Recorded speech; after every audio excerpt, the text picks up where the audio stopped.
ଜୟ ଜଗନ୍ନାଥ। ଆଜି ଆସନ୍ତୁ ଆମେ ଦୁଇଟି ଆସନ ଏକକାଳୀନ କରିନେବା।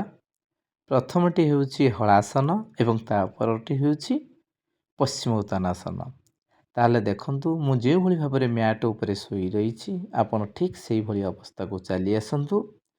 ପ୍ରଥମେ ଆପଣ ଇନହେଲ୍ କରିବା ସହିତ ଆପଣଙ୍କର ଆବଡୋମିନାଲ ମସଲ୍ ସାହାଯ୍ୟରେ ଆପଣଙ୍କର ଗୋଡ଼କୁ ଆପଣଙ୍କର ମୁଣ୍ଡର ଉପରି ଭାଗକୁ ନେଇ ଆପଣଙ୍କର ହାତ ଦୁଇଟିର ପାପୁଲିକୁ ଗୋଡ଼ର ବୁଢ଼ା ଆଙ୍ଗୁଠିକୁ ଟଚ୍ କରିବାକୁ ଚେଷ୍ଟା କରନ୍ତୁ।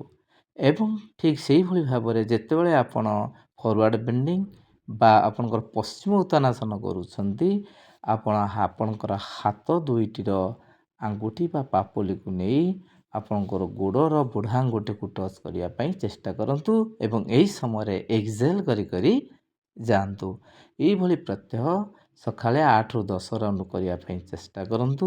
ଏହା କରିବା ଦ୍ୱାରା ଆପଣଙ୍କୁ ବହୁତ ଗୁଡ଼ିଏ ବେନିଫିଟ୍ସ ମିଳିବ, ଯେପରିକି ଆପଣଙ୍କର ଇଣ୍ଟରନାଲ୍ ଅର୍ଗାନ୍ସ ଗୁଡ଼ିକର କାର୍ଯ୍ୟଦକ୍ଷତା ବଢ଼ିବ। ସେଗୁଡ଼ିକ ହେଲେ ଆମର ଲିଭର, କିଡ଼ନୀ, ସ୍ପ୍ଲିନ୍, ହାର୍ଟ ଏବଂ ଡାଇଜେଷ୍ଟିଭ୍ ସିଷ୍ଟମ୍।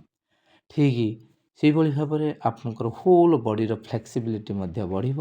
ଆପଣଙ୍କର ଏକ୍ସଟ୍ରା ଚର୍ବି ଯଦି ଥାଏ ବା ଫ୍ୟାଟ୍ ଅଂଶ ଥାଏ, ଏଗୁଡ଼ିକ ମଧ୍ୟ କମିଯିବ ଏବଂ ଆପଣଙ୍କର ଡାଇବେଟିସ୍ ଥିଲେ ଏହା ନର୍ମାଲ ରେଞ୍ଜକୁ ଚାଲି ଆସିବ।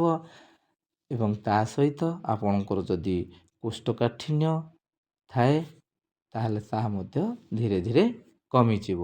ତେଣୁ ଏହି ଆସନଟି ପ୍ରତ୍ୟହ ସକାଳୁ ଆପଣ କରିନିଅନ୍ତୁ ଏବଂ ତା'ର ଲାଭ ମଧ୍ୟ ପାଆନ୍ତୁ। ଜୟ ଜଗନ୍ନାଥ।